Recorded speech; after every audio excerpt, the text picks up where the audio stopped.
This is the 164th episode of CloudFocus Weekly for the third week of January 2014. This episode is titled Back to the Future. CloudFocus Week is brought to you by The Permissioner by Arkus. Mass assign and revoke Salesforce permission sets. It truly is permission sets made easy. Available for free on the App Exchange or go to thepermissioner.com. I'm your host, Jason Atwood, and joining me is co-host Justin Edelstein and co-worrier about Spring 14 mass assignment of permission sets.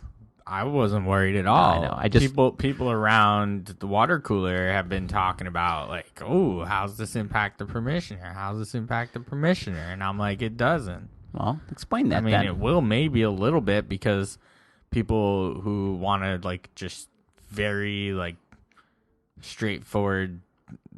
Well, let's start at the top. In the Spring 14 release notes. By the way, Happy New Year. Yeah, Happy New Year, everyone. Just jump right in. Just jump right in. Number 164 for the third week. We haven't done this since like the third week of December. We took a little hiatus. Yeah, we apologize. A little breakity-poo. We needed it. So, anyway, in the spring release of Salesforce, which we're not going to talk about today, but we are going to talk about next week. We're not going to talk about it. It's been pushed back, so we're going to push back our talk about it. Good excuse. I like it. Well, it's solid. True. It's true. Has it been pushed back? I didn't notice. Yes, they're having issues with it. They had announced the release dates, and then they had to push them back, and we don't know when it's going to be released. As of nice. Now.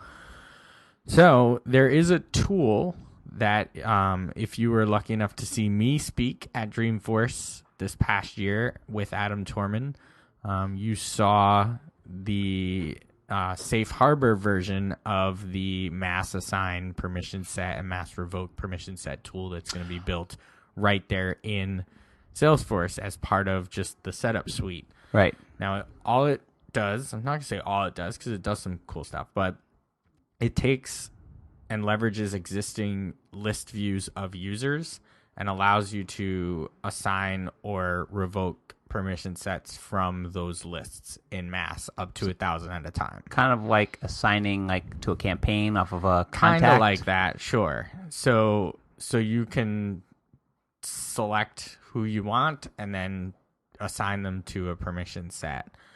I don't think it allows you now's where I should have read this in a lot more detail in the release notes. But we will next week. But I don't think it allows you to do a lot of some of the things that the permissioner allows you to do, which is obviously more freeform searching for queues, for roles, for public groups, nested groups inside of groups, down like 5 layers. So we have a little bit more of a sophisticated tool. It also, the permissioner allows you to do like a many-to-many type of situation where I want to 3 permission sets. 3 permission sets to these 40 users. Right. I don't think the tool that's being built inside of Salesforce can handle that use case at the moment. So and safe harbor, and just so you know, I mean, on the, I was about to say on a 4-letter word scale, which I didn't say the word, but like on the whatever scale, this is something we knew was coming. Mm-hmm. Like, not only do we know when we built the permissioner and when he asked us or collaborated with us originally to build the permissioner, he said, I'm going to do this someday. That was 2.5 years ago. Long time ago. So we all knew that this was going to come. And so our philosophy, just if you're wondering, is we're not building things that if Salesforce builds it the next day, we're going to cry. Like, we don't, other than we really love the logo. We do. We love the app too. Yeah. People around the water cooler have been talking, and I was like, calm down. It's not a big deal. Right. And we have the ability to add on and iterate faster than they can anyway. So a product manager at Salesforce gets a certain amount of effort, workers or time to build certain things, and he's only going to build the things that they absolutely need. And if he thinks that there's something that can handle it in the third-party market, he'll say, well, I don't need, This one, I think, came down to there are some organizations that do not allow for App Exchange products. It also came down to everyone just asking, why can't I do this? And instead of the answer being, there's an App Exchange product, he had to just do something. I remembered it was more like there are some organizations. He had to just, the organization Salesforce needed to do something because the feedback was because there are organizations out there, some of which we used to work for, that you could say to a big organization like the one that we used to work for, I'm just going to use this as an example, go use free product X. And big organization like that we used to work for that we don't talk about would say, I can't use App Exchange products in my org because they have to go through so much validation, even for a free one. In fact, we got a case the other day about saying, can I get your terms and conditions? And I was like, no. There are no terms. The terms are use it. The conditions are if you want to. That's it. It's a big Did you TNC. put that in a document and send it over to? No, I did not. Well, so anyway, speaking of terms and conditions, why don't we talk about our agenda for the day? no, can I do one more rat hole? Oh man! Wow. First of all, You're rat holing already. Rat holing. You've A been great saving your blog rat hole. post that I'm going to tell you, and you're going to capture now on air because it's being captured for everybody else to listen to forever. A great blog post would be Winter 14 permission sets versus the permissioner, or permission set assignment versus the permissioner, pros and cons, or what they both do, and kind of like laying it out in a nice little graph so people would understand it. That would be a good blog post for spring 14. Sorry, spring 14. I'm in the winter. It's hard for me to sit in the middle of January, freezing my tuchus off. It's not that cold out. No, it isn't. But anyway. All right, so let's go. Capturing that right now, by the way. Good job. Using OmniFocus. Pick of the week. CloudFocus pick of the week. So let's talk about the blog post of the week. We have a couple that have been working up, so there's actually a bunch going back. We did take, I think, a week off of the blog, but we kept going There more was 1 blogs week than off that last week of December. Right, the week that no one did anything on the planet.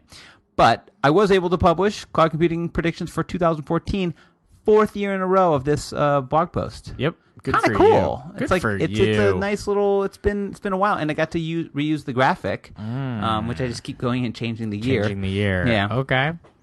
So we talked about one before because I gave you a preview. Salesforce rebranding. Still think it's good. But there are, I think, 4 or 5? 1, 2, 3, 4, 5. Yeah. 5. So why don't you pick one more because it's at blog.arkusinc.com. Yep.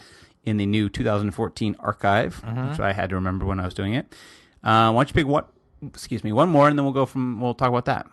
I'm going to pick one that you had a fairly high confidence level in that I think is a little ways away, which is the streaming awards one. Yeah, I had 7. You had a high confidence. 7. Well, it's not my highest.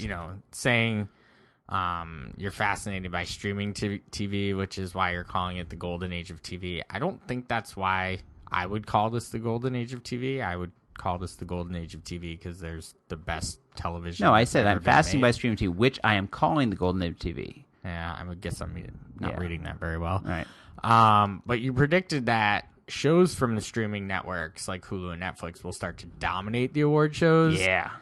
Not this year, buddy.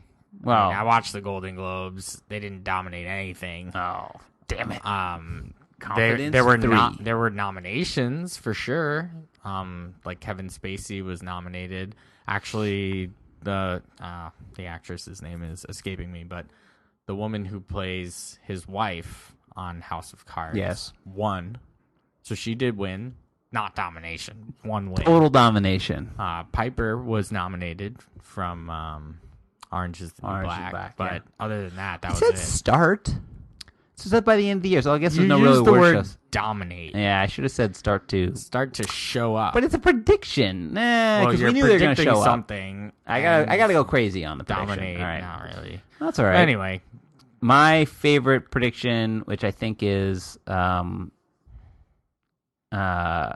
interesting. I'm not going to talk the first one because actually someone got crazy about that one the other day. But I'll talk about which is my last one called, which I was the most confident about, an 8 on the confidence scale, the Richter scale of confidence, was wearables weight, which is there's been this big media trend and hoopla, if you will. I've got all sorts of words today. you've been saving them up. Yep. I was thinking for the last couple weeks about wearables and how wearables are just going to become the thing and everything's going to become wearables and it's just going to, it's going to go through the roof. And it started last year with Google Glass and it's been a lot of these, Fitbits and Nike Fuels and the one Shine, the one I wear. The iWatch prediction. My prediction is really that they're going to wait, that this is really not going to be the year of the wearables. Because I think while there might be some things that come out, I think a lot of these things are actually kind of going backwards. You're seeing, traditional makers kind of like even Google Glass, I think they're now saying it's really not doing as well as I thought it was. It could end up as a Google Wave. Like how expensive is Google Glass? Well, it's still at $2,000. I think. So why would anyone buy those? Right. Well, they're not even glasses. But you build they are not even glasses. But when you build you build it to like get a momentum going and then see, and I think people have went, oh, neat technology. Not sure it's. And here's why. And here's my one. I don't know if I mentioned this, but because I'll just say it because I don't want it in writing. Let's see. Did I say it? Yeah, I did. So cross-gender appeal. So I was sitting there with a friend. We were at a 1-year-old birthday party, which is what I do on a weekend. And I have a kid. It's okay. Yeah, I had a kid. You just go to 1-year-olds parties. You're that guy in the park. And we were talking about, and the joke was, I have a Pebble. So the Pebble is that, one of the things that's talked about as a big starting of the wearables the watch, thing. Right? The watch, yeah. And it was a Kickstarter, and it created the Kickstarter because it was like the biggest Kickstarter ever, raised over $1 million, whatever.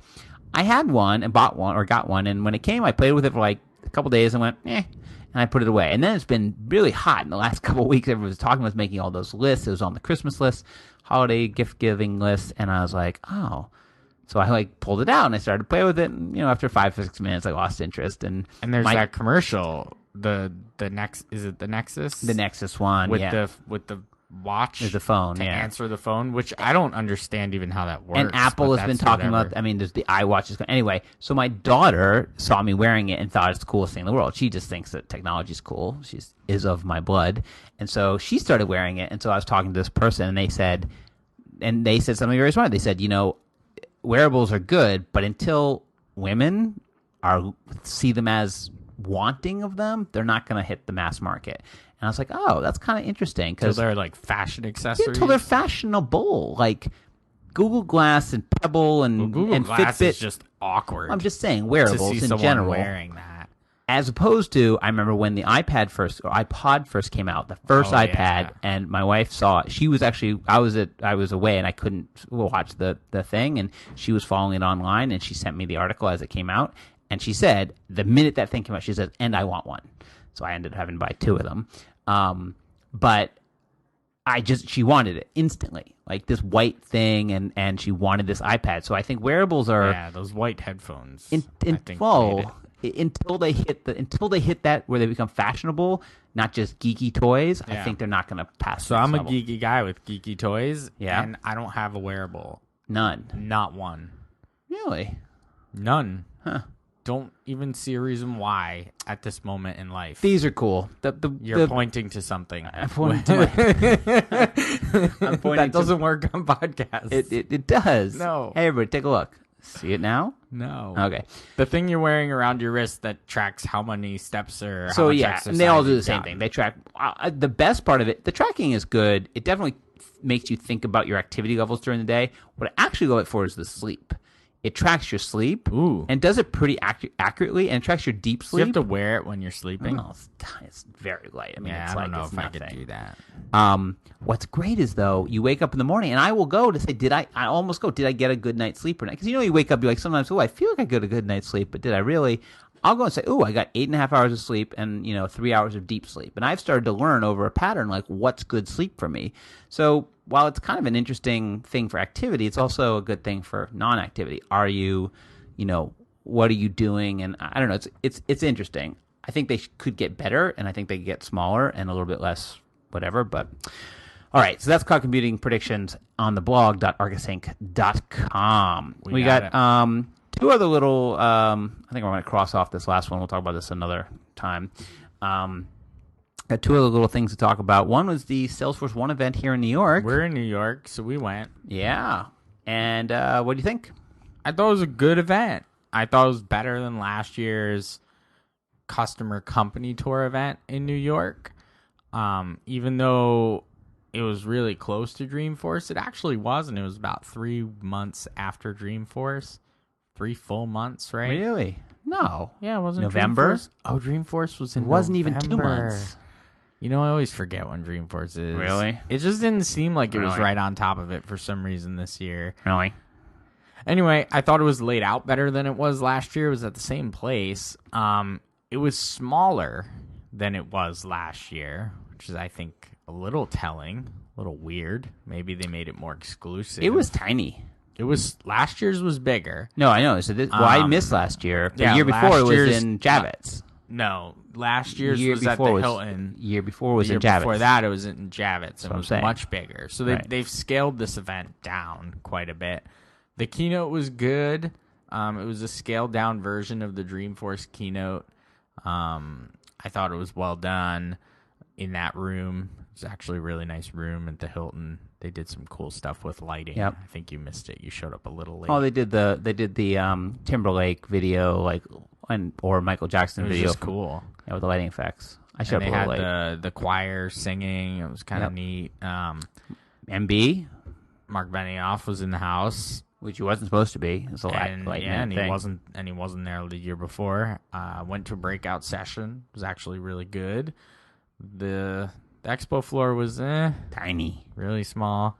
Not much going on in there actually. And I don't know. I thought the foundation had a very nice presence at the event, which was nice to see. Well, apparently, I talked to foundation account executives afterwards, and they were swamped. They said they were absolutely inundated. It was, they didn't say it was better than Dreamforce, but they're like, we were so front and center that we got so much attention, and like people came out of the woodwork to talk to them.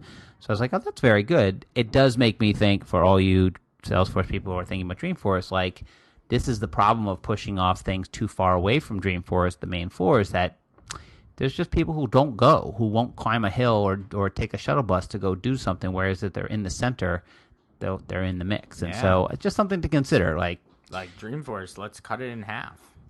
Yeah, well, there you go. So here at Salesforce One Company Tour, or the thing is they just have to rename it, or call it Napforce and just make it a small thing. Napforce. Well, Dreamforce Trademark is good. Anyway, but yeah, I thought it was great. It was, if someone said what was it, I said it was a mini Dreamforce, and it's been in Dreamforce where you see someone every 15 to 30 minutes.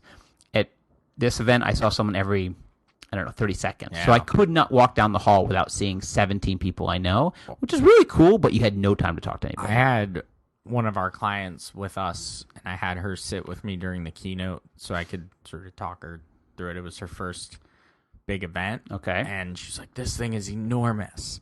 And I was like, you have no idea.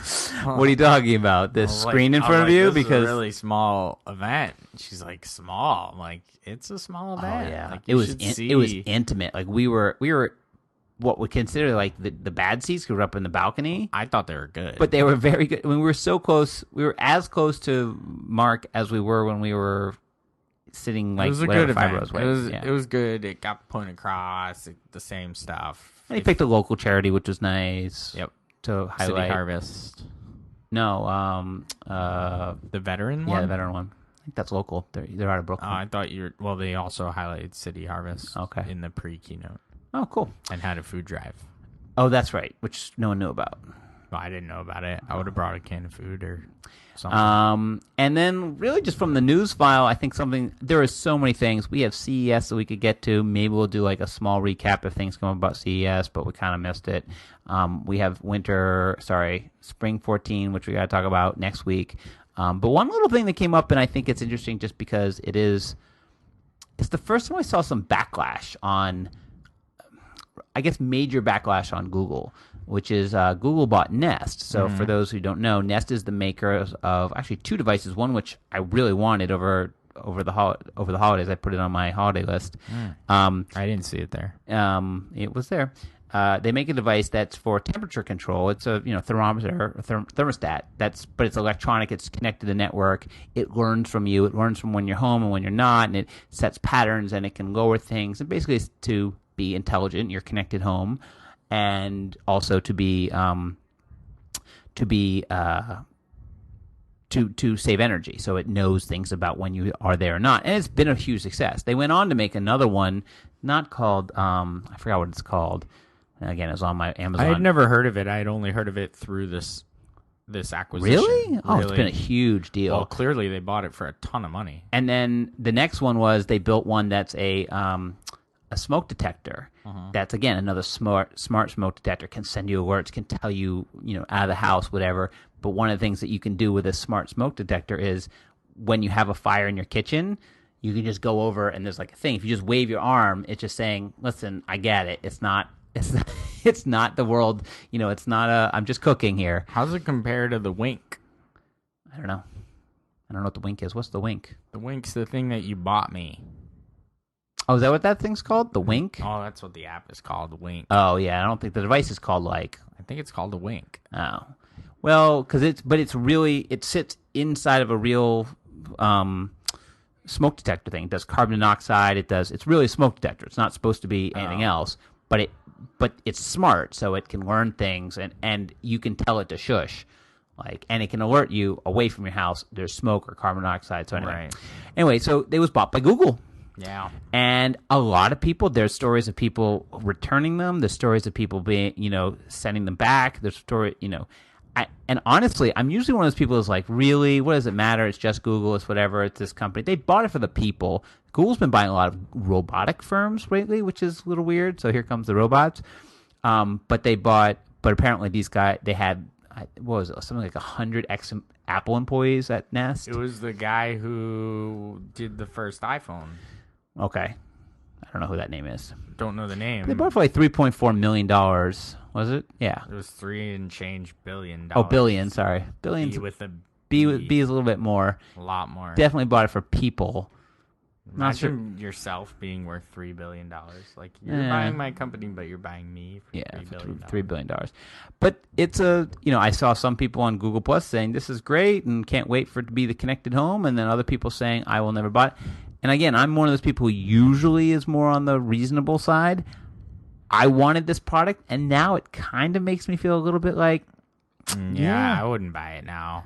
But why? We put all of our stuff in Google. They'll just kill it off. It'll just be something that gets put into some other thing, and then it won't be usable. And then it's like, it'll just be like one of those. I think that's probably a better point than the security and privacy. You know what? Google has all my crap anyway. Yeah, but they have proven, and they've done some evil things.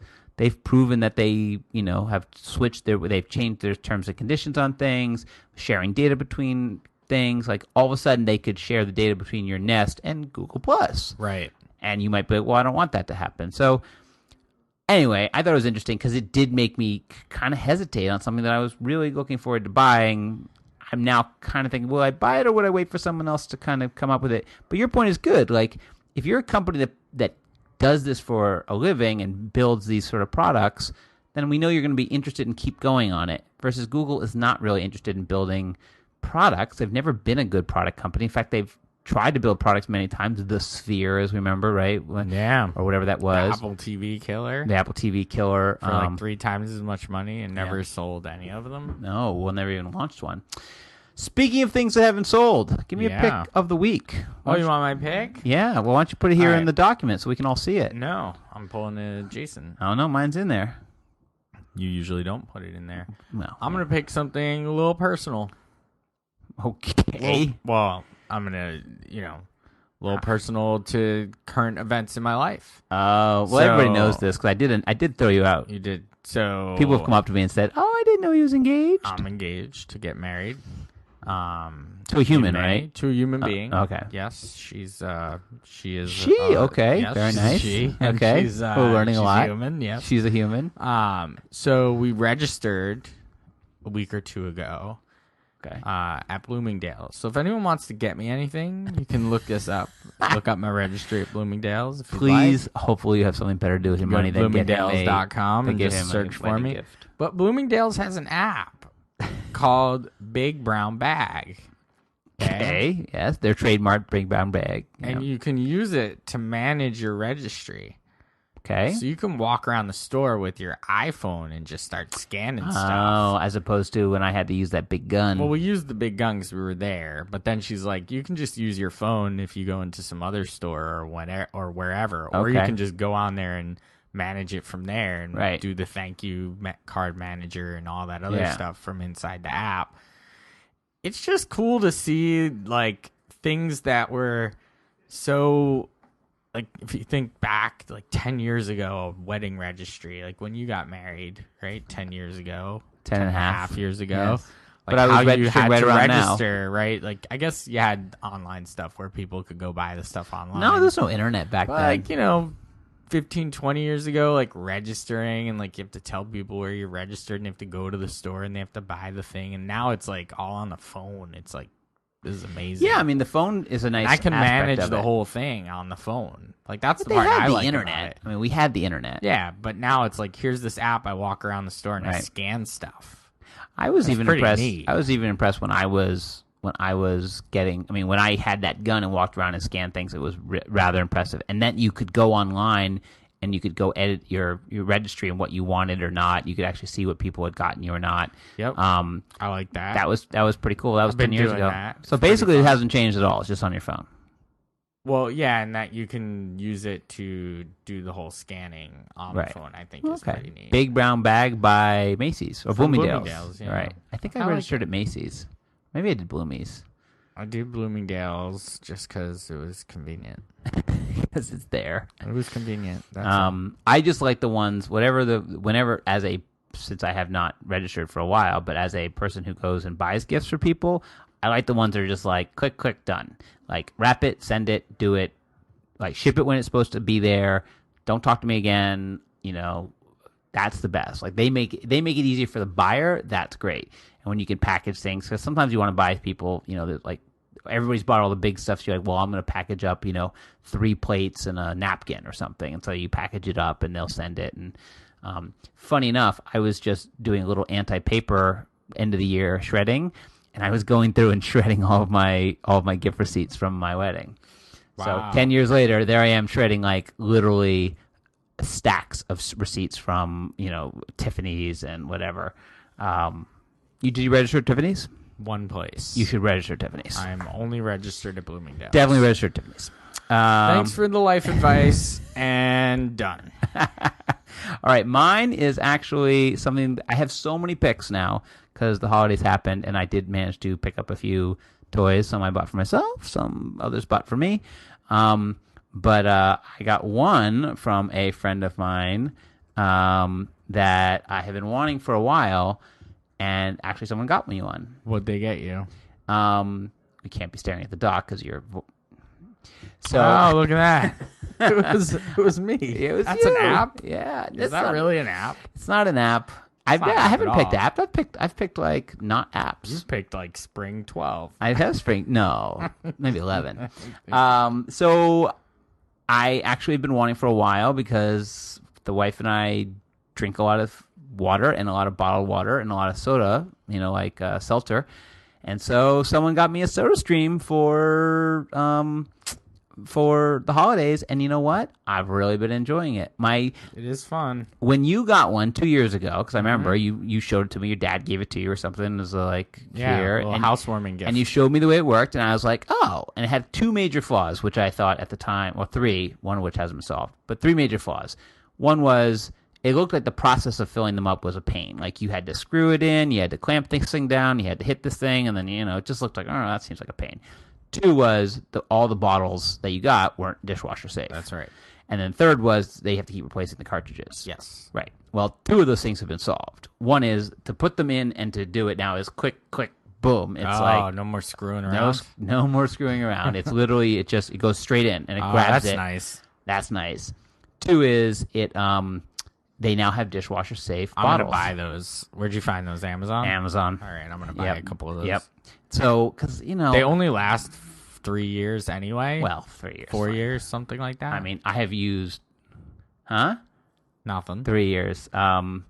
So dishwasher safe, and then the cartridges, which I think you can get in our local grocery. So we'll see. You can. I have bought them there. Okay, And so- they are $30, I think. Yeah. But if you return the one that you just used and buy the new one, it's $10 off. Oh wow, yeah, that's a lot. it is. Okay. So always buy one at a time and just return the old one when you buy And the new thing one. my favorite thing about it is that they are lower. They are lower. You can choose how much you want to put in. How much carbonation Right. do you want? Because the one that I had 3 toots? Right. 2 toots? Right, because that's the end result is toots. So Toots. you want to have less, whatever. So anyway, SodaStream. But the one I got that You Got Me is called the Source. So there's many, many models. This one's the Source. It does not need to be plugged in. Some of them need to be plugged in. It fits right underneath my cabinet. It's great. Thank you very much. You're welcome very much. So there's a little look into our existence. All right. Well, we're back. It's the beginning of the year, and we're back for the rest of the year with all this nonsense and maybe some cloud computing news just in there, just for the heck of it. Remember to follow us on Twitter at Just Edelstein, at Jason M. Atwood, and Arkus Inc. We're on Facebook.com/Arkus Inc. We're in the Dreamforce Portal group. We're in the Success Community group. We have our own group in there, so you can join in there. We're on the LinkedIn, on the Google+. And please remember to go to iTunes and leave us reviews on iTunes, because it's the only place right now you can review podcasts. We're also at blog.arkusinc.com, so if you want to go see all of the podcasts, even going back to the first one, if you want to listen to that in 2010? 2010 was our first. It's coming up on our 4-year anniversary. We got to do something for our 5th year anniversary, something big. Something bigger than an infographic. Like huge? Yeah, something huge. We'll buy everyone a SodaStream. And you get a SodaStream. And you get, yes, everybody who's still listening then. All right. All right. Until then, we'll be back next week. Jake and Justin saying, enjoy those cloudy days.